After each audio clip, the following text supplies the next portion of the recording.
Okay mga kababayan, good morning, good afternoon, good evening. Okay? At maraming pong salamat. Welcome po sa ating channel. This is Coach Jarrett. Welcome po sa ating Coach Jarrett Live. At huwag niyo kakalimutan na mag-subscribe dito po sa ating channel na ito, Coach Jarrett Live. And meron din po tayong Facebook page, Pinasabat with Coach Jarrett. At yung ating Facebook group, Tambayan ng mga Cocheros. Puntahan niyo yun. Masaya dun. Dami ng tao dun ngayon. Dati kukunti lang yun eh. Pira-piraso lang yan. Ngayon, biglang dumami. Nagulat ako eh. Anyway, okay, pag-usapan na natin itong ating next topic. Dire-diretso na tayo, guys. Oo.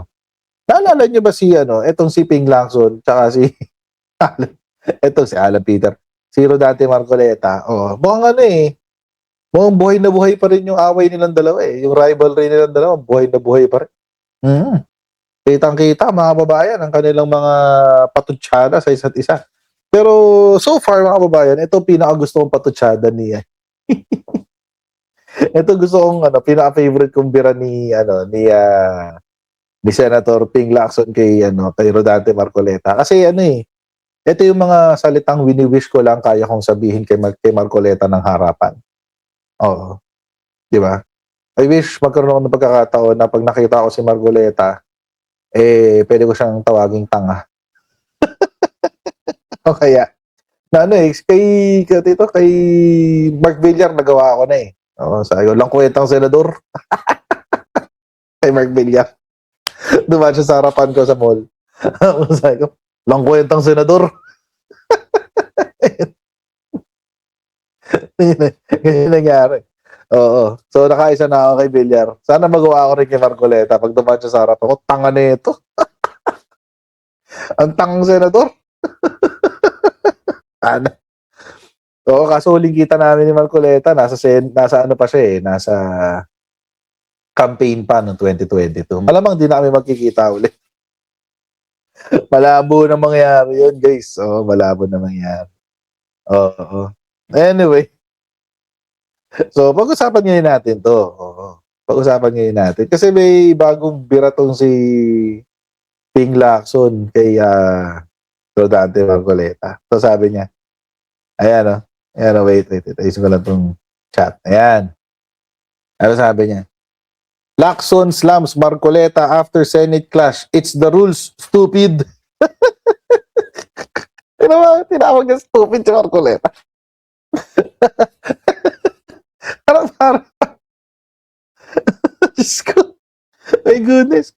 Senator Panfilo Ping Lacson on Wednesday rebutted Senator Rodante Marcoleta's statement in which he questioned Senator Rizon Tiveros' legal background as lawmakers clashed over rules and a proposal to allow remote participation in the plenary sessions. Oo. Lacson pushed back saying rules, not legal credentials, should guide proceedings. I have a simple ito, basahin natin yung actual post. Yan. In a condescending tone, a colleague who is a lawyer took issue with Senator Ontiveros' lack of legal background. I have a simple message. It's the rules, stupid. Stupid, guys. Oo. Oo, tinawag na stupid. Sabi ni Ken Coolidge, samunin mo ng sabunutan, sabi. Wag, lugi ako. Totoo yung buko eh. Lugi ako. Pag naghamon na ako ng sabunutan kay Rodante Marcoleta, ako masasaktan siya, hindi. Oo. O kaya si Ping Lacson, pag si Ping Lacson, hinamon niya ng sabunutan si Rodante Marcoleta, lugi. Lugi si Ping Lacson kasi siya masasaktan siya. Kasi totoo yung buhok niya. Si Marcoleta, hindi. Oo. Gulat. Pag ako mo gano'n, natanggal niya buhok. Ay, pilo ka. Pilo ka pala. Oo. Anyway. Diyos ko. Ayun na nga. Tinawag na tanga ni Ping Lacson si Rodante Marcoleta. Feeling ko matagal na naman yan gustong sabihin to kay Marcoleta. Nagkaroon lang siya ng pagkakataon ngayon. Nagkaroon lang siya ng magandang opportunity na tawaging tanga si Rodante Marcoleta.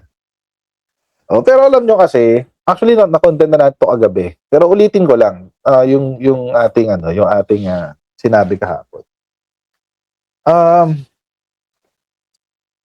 Hindi porke may attorney ka sa huli ng pangalan, ibig sabihin you're better than anyone else. You're just more learned about a specific facet of uh,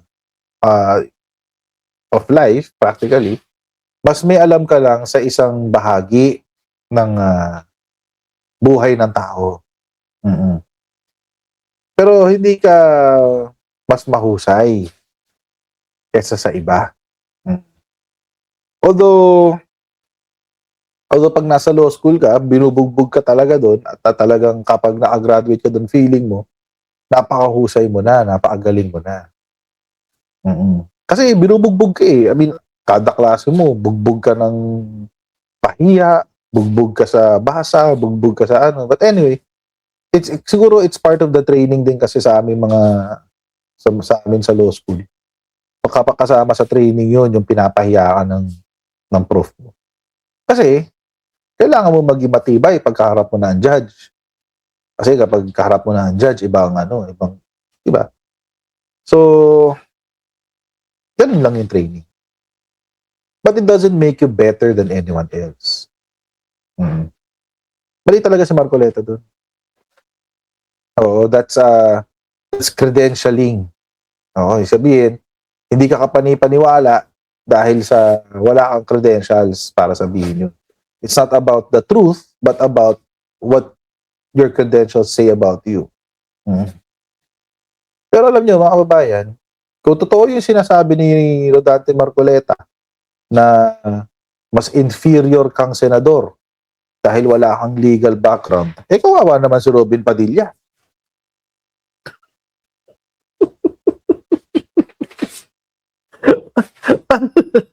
Paano na lang si Robin Padilla? Oo. Di ba? Hindi natin alam kung anong tinapos ni Robin Padilla. Paano yung mga hindi nakapagtapos ng pag-aaral? O paano yung mga kasama niya na hindi abogado? Kasi sa majority, ilan lang din naman ang abogado. Si Cheese, si Marcoleta, Pia Cayetano, Alan Peter. Sino ba? Mga abogado doon. Wala na. Yun, 4 lang sila. Oh. Paano na yun? Paano si Jinggoy? Paano si Jinggoy?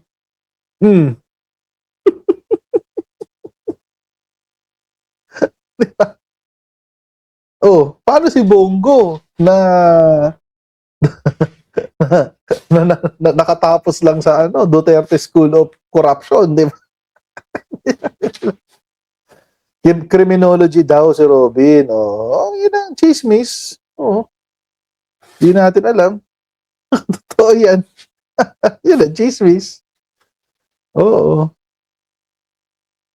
Pero, anyway. So, yun. So, actually, nakakatawa pa nga yung sinasabi ni Rodante Marcoleta eh. Ito kasi, yung section blah blah blah is a general rule. Tapos ito is a special provision. Ha? Paano nagkaroon ng special provision sa loob ng rules of the Senate? And besides, mga babayan, kapag uusapan natin ng batas, for every legal doctrine, there is always an exception. Hindi lahat absolute. There's always an exception. So, ewan ko kung saan hinugot ni Rodante Marcoleta yung pinagsasabi niya kahapon. Pero definitely, it was meant to belittle. Tsaka, pagmukain na maliit si Risa Ontiveros sa mata ng sambayan ng Pilipino. Pero alam nyo kasi, mga kababayan, sino nga mukhang masama? Diba? In fact, ako, di ko pinagtatanggol si Risa. Hindi ako supporter ni Risa Ontiveros. And even if she runs for president, I won't even vote for her. Pero, sabi ko lang, mga kababayan, maski nung nangyari yun, nasuspend ang session, kinall out ni Erwin Tulfo, etong si Rodante Marcoleta na ad hominem, blah, blah, blah, etc. Si Risa Ontiveros pa lumapit kay Rodante Marcoleta para magpaliwanag ng kanyang side. Siguro, humihingi siya ng apology kay Rodante Marcoleta. Asa kayo. Asa kayo na tatanggapin niya na mali siya. Kailan pa nangyari yun? Diba? So ngayon, siguro, sa gigil din ni Ping Lacson, siya na lang ang bumira kay Rodante Marcoleta. It's the rules. Oo. Rules kasi. Malinaw kasi ang rules. Oo. At sinabi yan dito sa video ni Senator Ping Lacson. Ba't sino yan? Si Bukom yan Wait. Di natin mapanoorin si Bukom. At napunta tayo kay Bukom. Wait. Kay Ping Lacson dapat tayo. Ayan Ping Lacson official. Sa mga sa mga dito, sa mga hindi nakakilala kay Bukom. Si Bukom, yan, siya yung pina-follow ko na watch dealer. Oo, nag-flip siya ng mga relo. So, yun. Nag-flip siya ng relo, nagbebenta siya ng relo, pinapanood ko yung mga niya. Ayan, welcome to Fast Flip. Welcome to Fast Flip. Ayan, yun. Yan si Buko. But anyway, ito yung sinasabi kong rules. Wag na muna natin pag-usapan ng relo. Wag na muna pag-usapan ng relo. Ito muna. Was there any discussion by the Committee on Rules? Is that the new rule now? I'm objecting. We're violating our own rules.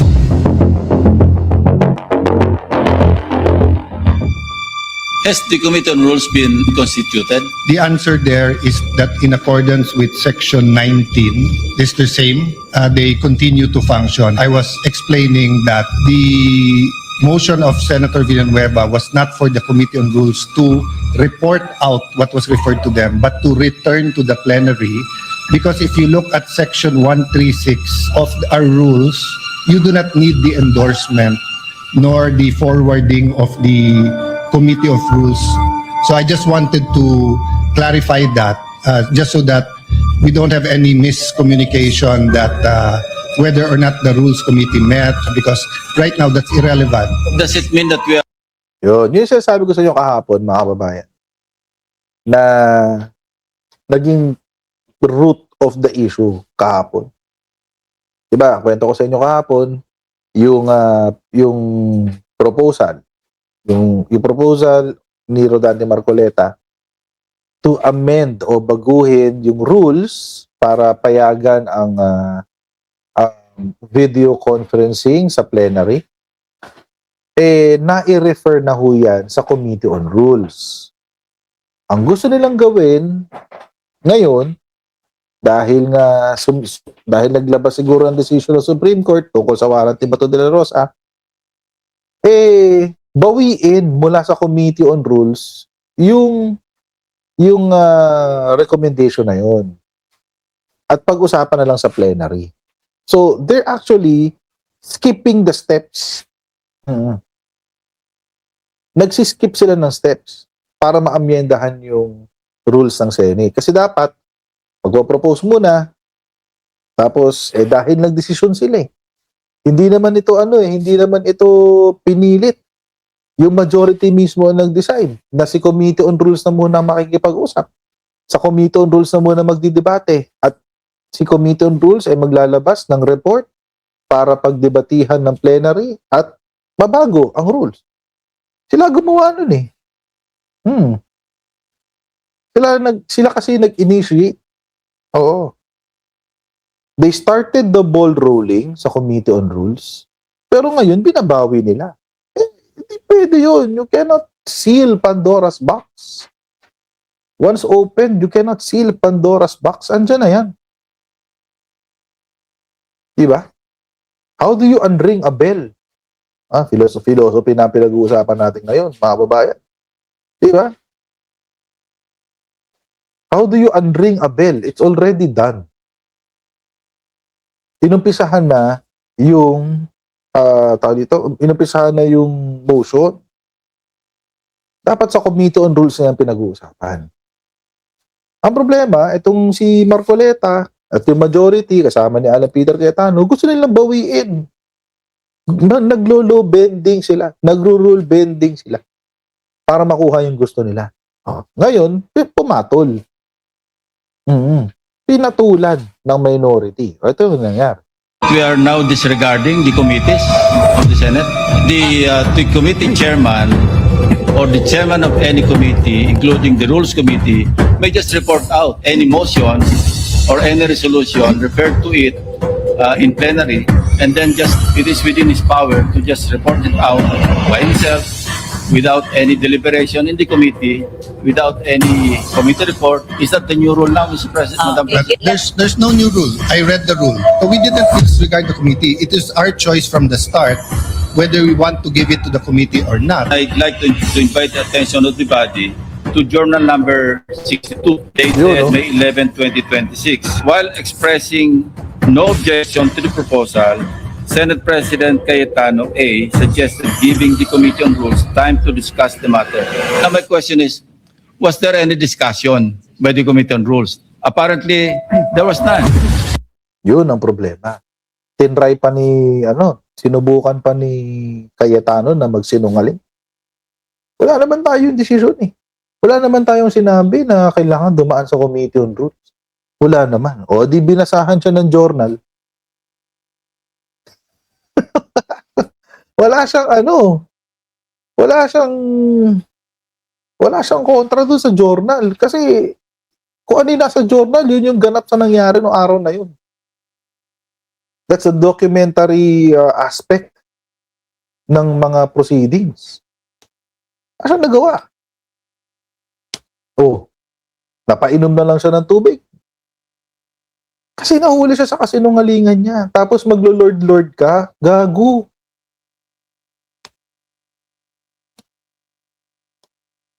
Harap-harapan, nagsisinungaling, tapos lord-lord. Sira ulo ka.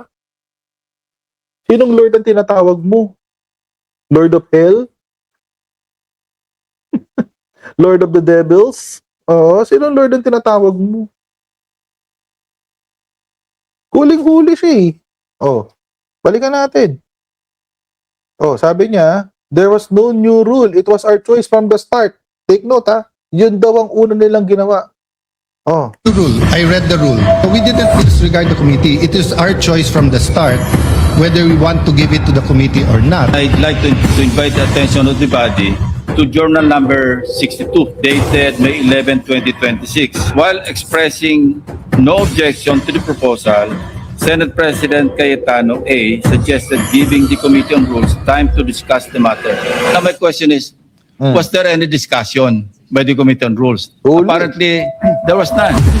Because it's now being reported out by the acting majority leader without consultation with any of the members. And by the way, Madam President, wala pang Committee on Rules Evidently, Hindi pa Madam nagko-constitute. President, action was taken. And the action was to refer it to the Committee on Rules since the position of majority floor leader was vacated. So how can the committee properly function in the absence of a committee? Walang members ang Committee on Rules. So we cannot invoke the committee because it vacated all committees, all positions, including the members. And may I invite you to Section 24 of our rules, Madam President. The committees shall hold meetings to discuss, decide, and submit a report on all matters transmitted to them. This was transmitted to the Committee on Rules.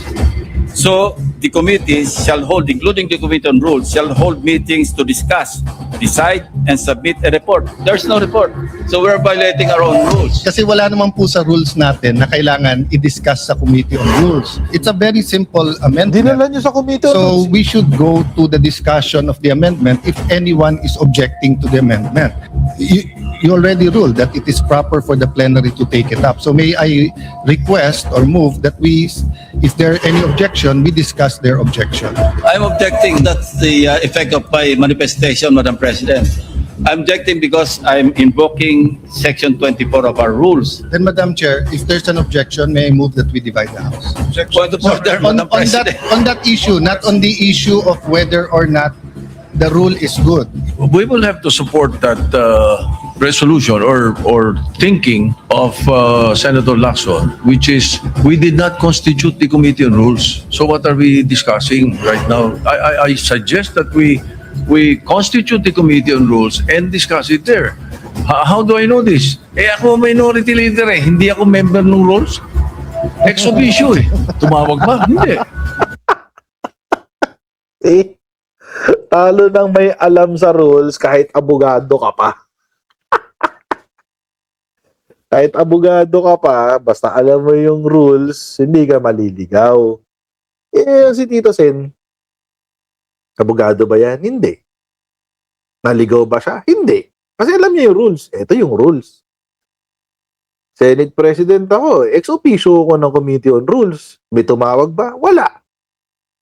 So, paano na pag-usapan? Sa Committee on Rules, eh di naman nag-constitute ang Committee on Rules. Di ba?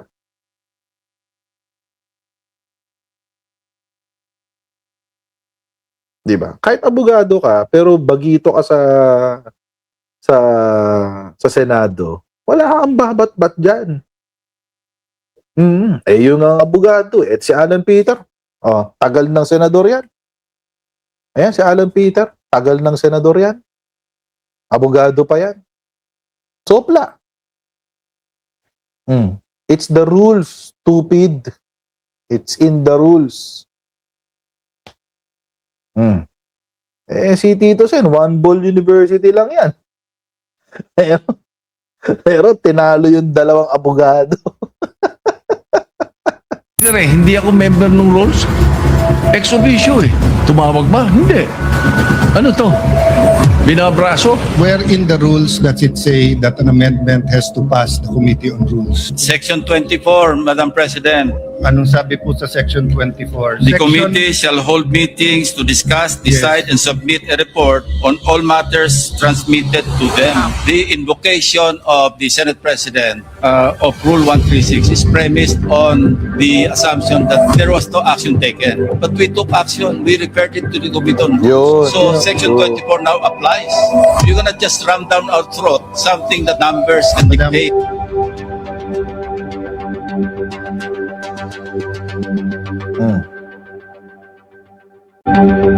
Yan yung nangyari kahapon, guys. Kaya big deal siya. Hindi lang to basta amyenda ng rules nila. Hindi ganun kasimple. Buti sana, kung nung una pa lang nag-usap, sinabi, o pagbotohan na natin to sa susunod na session. Huwag na natin i-refer sa Committee on Rules kasi tatagal pa. Huwag na. Dito na lang. Pagbotohan na lang sa plenary.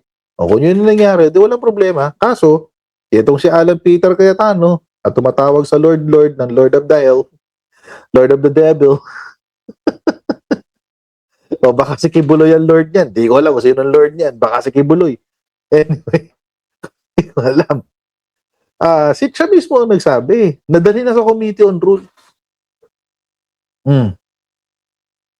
Lord of the Flies. Oy, Lord of the Flies, si Satan yun eh, Lord of the Flies. Anyway, so yun nga.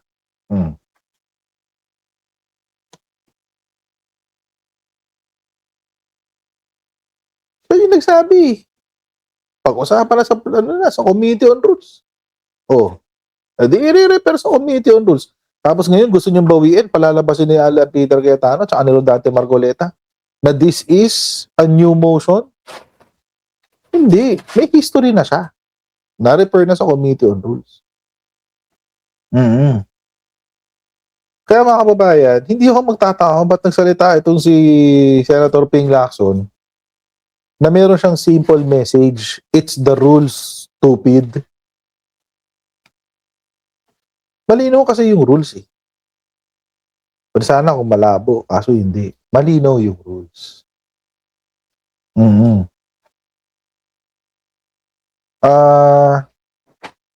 Sabi ni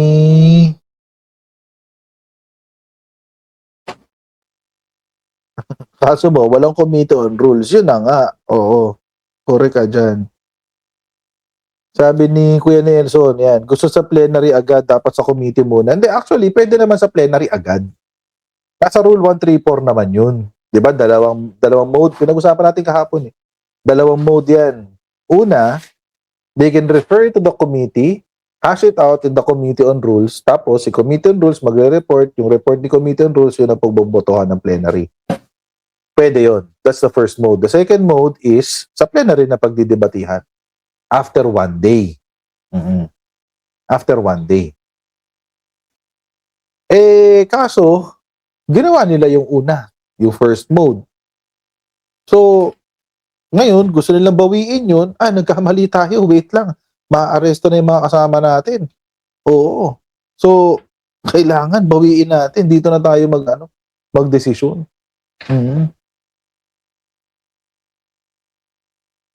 Tapos, yung ex-officio, hindi pa sinama sa Committee on Rules. Di ba? Napakawala lang iya eh. Law bending eh.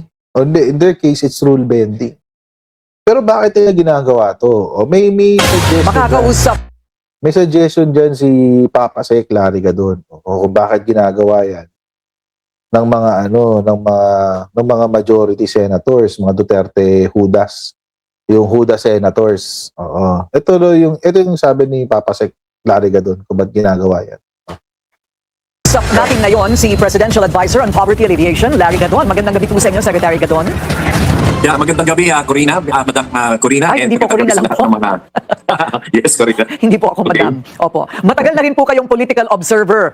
Ano po ang inyong opinion sa nangyayaring gulo dyan sa Senado? Nakakita na po ba kayo ng ganyan? At ano po sa palagay ninyo ang magiging ending ng teleseryeng ito? Okay. Matagal na rin ako nag-observe yan, ano? At ako, diretsahan, Corina.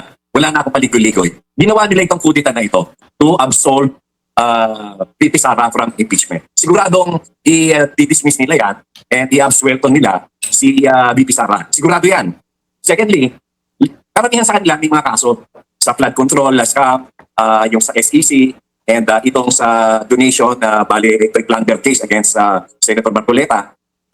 Yan ang purpose nila dyan para mapura yung mga kaso nila. Kaya ito talaga, hindi ako naniniwala dyan kay Senate President Alan Cayetano that this has nothing to do with impeachment. Actually, this has all something to do with impeachment. Okay. Yan talaga wala tayong paligoy-ligoy. So nalalapit na po yung impeachment trial. Ano po, nakakalendaryo na po yan, impeachment trial kay VP Sara. Do you have a fearless forecast? Ano po kaya ang mangyayari dito? Well, ang magiging strategy naman dyan ng prosecution panel is of course is to lay down all the evidences against VP Sara. And in fact, just today I have read that they have trimmed down the presentation of evidence to the most important, to the most telling or pinakamatibay, the strongest evidence against Sara so that the public can be informed of the violations of VP Sara. Ang isang kagandahan nito ay kahit na in the end, I'm sure that the certain senators will vote for the dismissal of the case or the dismissal of the case against VP Sara. I am sure that the prosecution panel will be able to lay down before the public, the Filipino people, that Sara really committed a lot of crimes in terms of the confidential funds and intelligence funds of her office. Kasi very obvious naman yan eh. Isa nga lang example ko dyan eh, yung sinasabi ni VP Sara na ng office niya na nagbigay sila ng 15 million doon sa Armed Forces of the Philippines doon sa kanilang youth seminar. Nag-certify at nag-testify yung Armed Forces of the Philippines na wala silang tinanggap na kahit piso doon sa 15 million. Di ibig sabihin doon pa lang huling-huli na eh. So, And of course, dito sa mga Mary Grace Piatos and all the findings of the COA. And in fact, there is an order Ablak or directive from the COA to return more or less 400 million intelligence funds that were splurged by VP Sara. At all of these are documentary evidence kaya napakadaling patunayan yan eh. And marami rin naman testigo.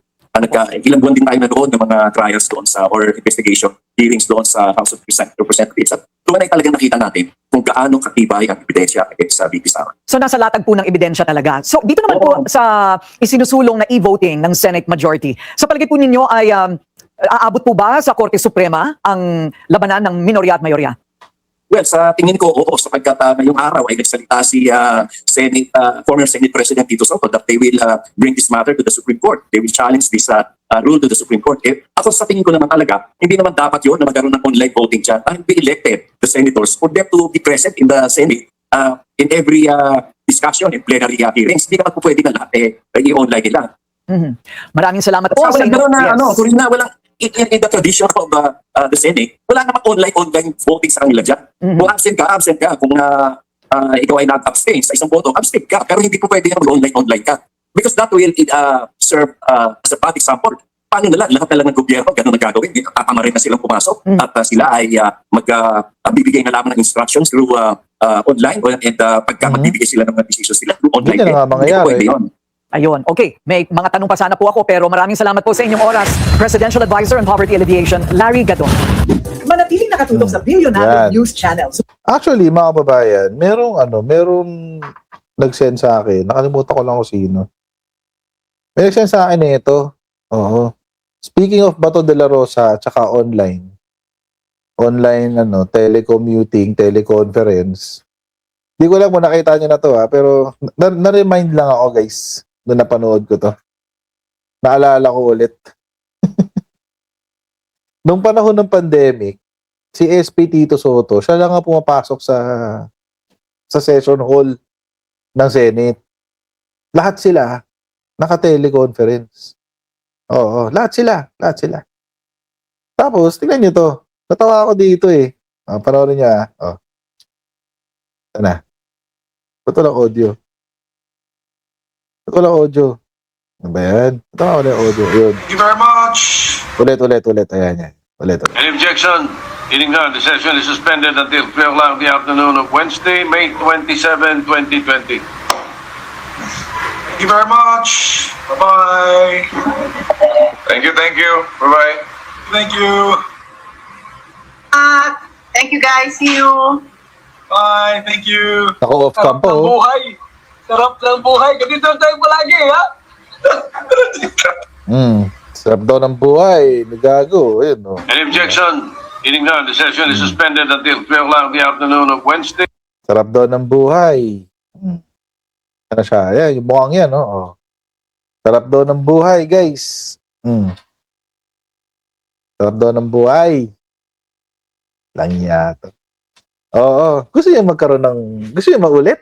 Oo, yung ganyan. Gusto niya maulit na si Bato, kahit may warrant of arrest, sasabihin lang niyo, sarap ng buhay. Nakaka-attend ako ng plenary kahit walang pandemya. Nakaka-attend ako kahit walang emergency. Nakaka-attend ako, sarap ng buhay. Kahit may warrant ako, nakaka-attend ako. Nakakaboto ako sa impeachment. Sarap ng buhay, guys. Di ba? Huwag na natin gawing tanga mga sarili natin, mga kababayan. Parang awa nyo na. Huwag tayong ganun.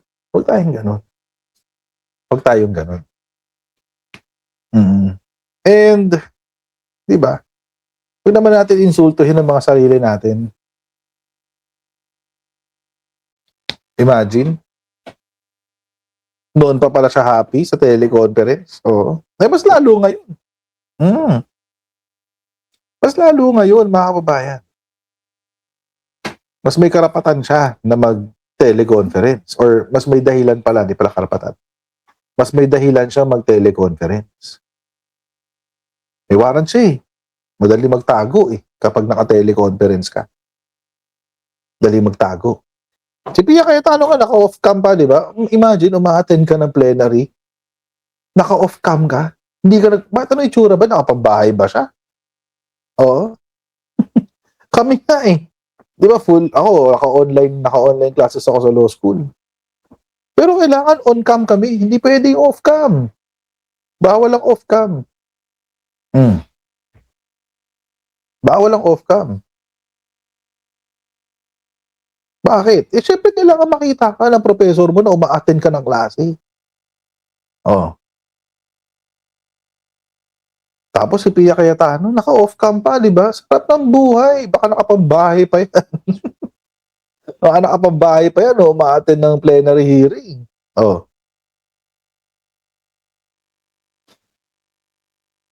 Di ba? Huwag tayo matigas ang mukha. Di ba, mga senators? Huwag masyado matigas ang mukha. Nipis-nipisan naman natin ng konti. Nipis-nipisan natin ng konti. Pero alam niyo mga kababayan, ito yung pinaka-nakakabwisit dyan. Ginagawa nila ito lahat para maisalba si Sara Duterte. Baka kasama si Lito Lapid kaya naka-off ka. Hindi ko alam. Hindi ko alam. Bahala sila sa love story nila. Anyway. So, yun na nga. Ang pinaka nakakaano dito, pinaka nakakainis, nag-a-adjust ang buong Pilipinas. Nag-a-adjust ang gobyerno, nag-a-adjust ang Senado para lang i-accommodate yung impeachment ni Sara Duterte. Imagine, bakit nag-a-adjust ang buong Pilipinas para kay Sara Duterte? Di ba? Bakit? Ba't hindi si Sara Duterte ang mag-adjust? Nakakainis eh. Di ba? Bakit special? O alam naman natin, may kakulangan sa pag-iisip si Sara Duterte kaya special siya. Pero ibang definition ng special. Ba't sobrang VIP niya na kailangan mag-adjust ang rules ng Senate para kay Sara Duterte? At i-accommodate ang impeachment. Kanina nga, nag-usap kami ng Mrs. sabi niya, ito, grabe, grabe itong gulo, no, na inumpisahan ni Sara Duterte. Lahat to para kay Sara Duterte, itong gulo na to, grabe. Di ba?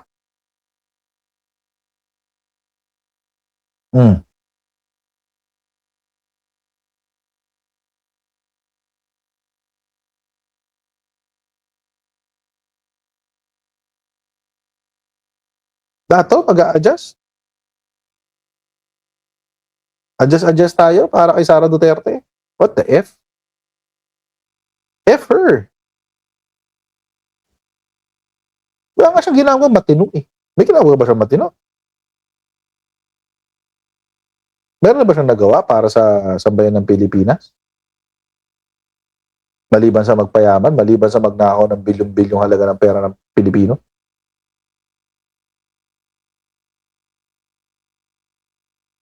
Diba? Buong Pilipinas, nagugulo ang buong Pilipinas dahil kay Sara Duterte. No joke. No joke. Bakit ba mayroong destabilizer? Bakit mayroong mga obstructionist? Bakit sila nandyan? Kasi gusto nila maka 10 years si Sara Duterte. Gusto nila matanggal si President Bongbong Marcos, tapos aangat si Sara Duterte, magiging presidente siya. Tapos, mag-gun sila for re-election sa 2028. 10 years. 10 years nga naman. So, ibig sabihin, nagugulo ang Pilipinas dahil kay Sara Duterte. Basic lang naman yun eh.